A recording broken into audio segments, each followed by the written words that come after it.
அனைவருக்கும் வணக்கம். இப்போ பார்த்தீங்கன்னா இந்த கொடுக்கக்கூடிய ஜாதகம் வந்து ஒரு பெண்ணோட ஜாதகம்.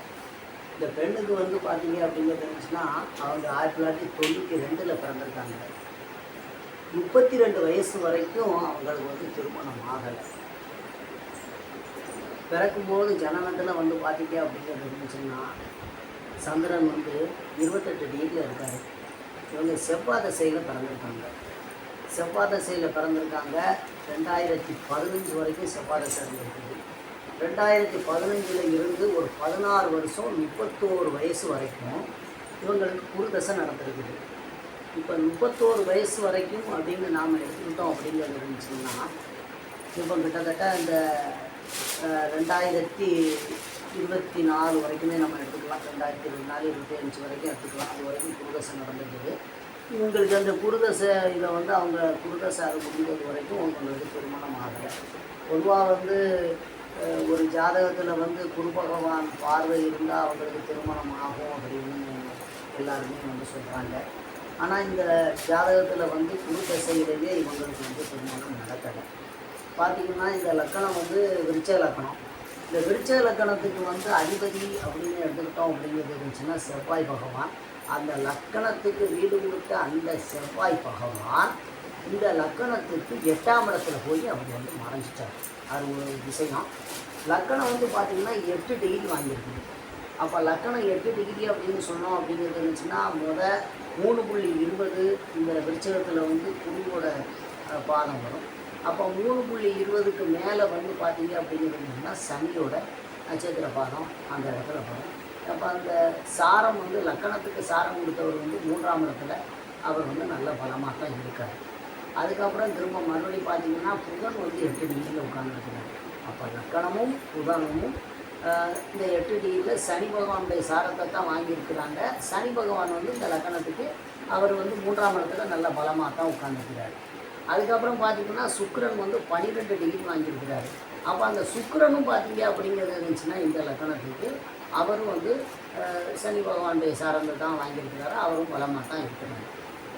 ஆனால் இந்த லக்கணத்துக்கு 2ஆம் இடத்துக்கும் 5ஆம் இடத்துக்கும் அதிபதியானவர் குரு பகவான். 2 அப்படிங்கிறது குடும்பத்தை பற்றி சொல்லக்கூடியது, 5 அப்படிங்கிறது புத்திரஸ்தானத்தை பற்றி சொல்லக்கூடியது. அவர் வந்து பார்த்தீங்க அப்படிங்கிறது இருந்துச்சுன்னா குரு பகவான் கண்ணியில் உட்கார்ந்துருக்காரு. கண்ணியில் அவர் வந்து உட்கார்ந்துருக்கிறாரு. இப்போ இந்த குரு பகவான் கண்ணியில் இருக்கிறாரு. அதே மாதிரி திசையும் வந்து பார்த்தீங்க அப்படிங்கிறது இருந்துச்சுன்னா கிட்டத்தட்ட ஒரு 16 வருஷம் குருதசை போயிருக்குது. ஆனால் அந்த பெண்ணுக்கு வந்து திருமணம் ஆகலை. என்ன காரணம்? இப்போ 2017 நாம் எடுத்துக்கிடுவோம் அப்படின்னா குரு பகவான் கண்ணியில் உட்கார்ந்துருக்கிறாரு. அப்போ அந்த சந்திரன் மேலே தானே இந்த குரு போயிருக்கிறாரு. அப்போ இவர் வந்து திருமணத்தை நடத்தி கொடுத்துருக்கலாம் இல்லைங்களா? நடத்தி கொடுக்கல. அதுக்கப்புறம் 18 வந்து பார்த்தீங்க அப்படிங்கிறது இருந்துச்சுன்னா அந்த குரு பகவான் இங்கே வந்திருப்பார்.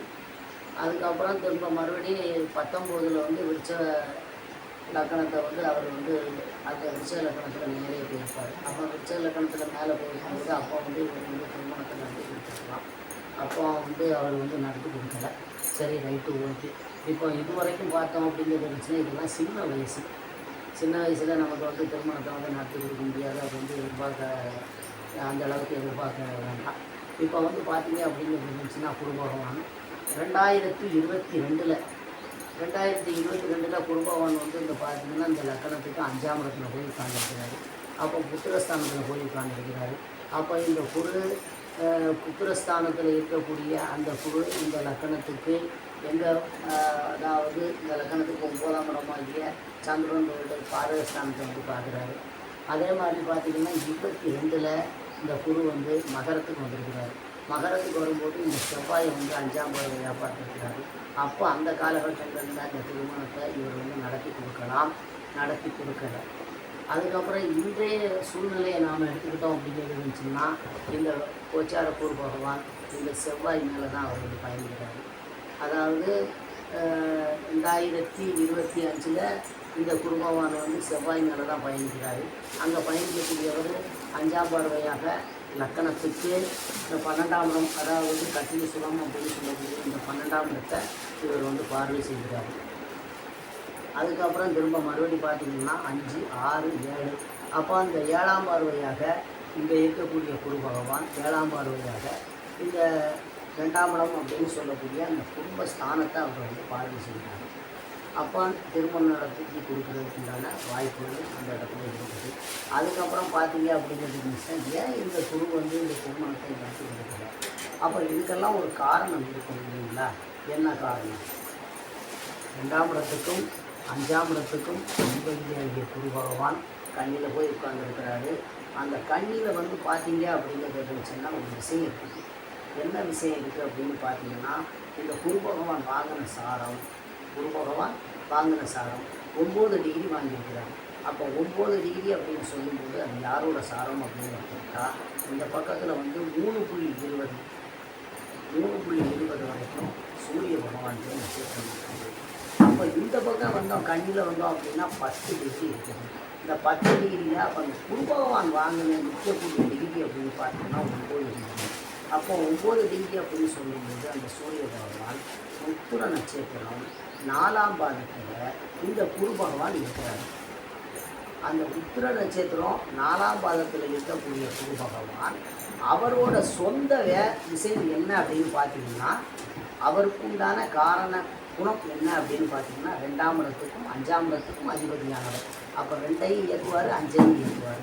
அப்போ இவருடைய பலம் என்ன இருக்குது அப்படின்னு பார்த்தீங்கன்னா, 12ஆம் இடத்துக்கு 11ல் குரு பகவான் இருக்காரு அப்படின்னு நாம் எடுத்துக்குவோம்.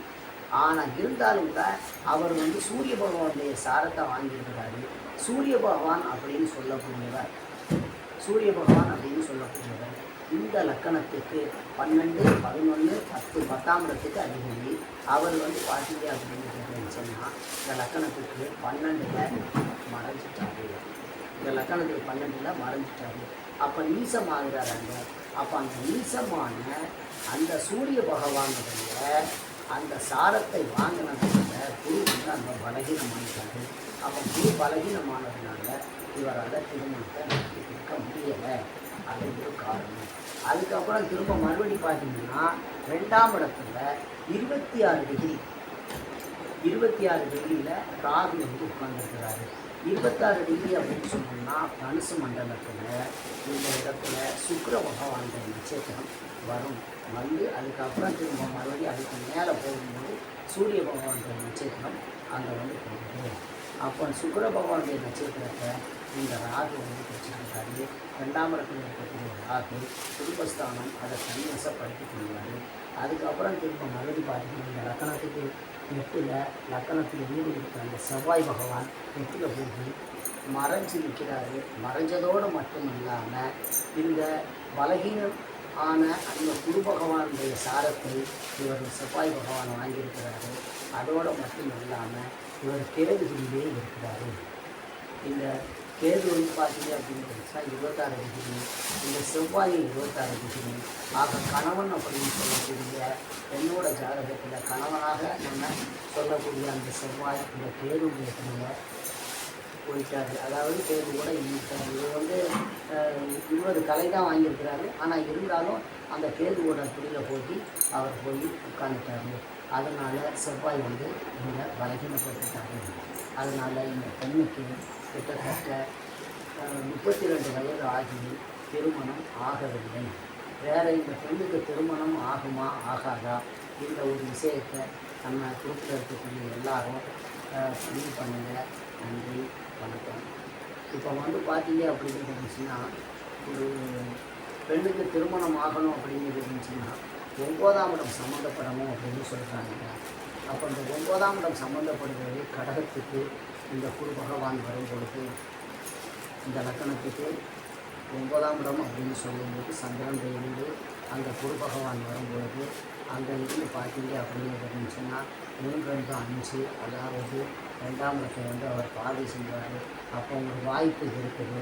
அந்த காலகட்டங்களில் இந்த குரு பகவான் இந்த திருமணத்தை நடத்தி கொடுப்பாரா அப்படிங்கிறத பார்க்கணும். எல்லாருக்கும் வணக்கம், நன்றி.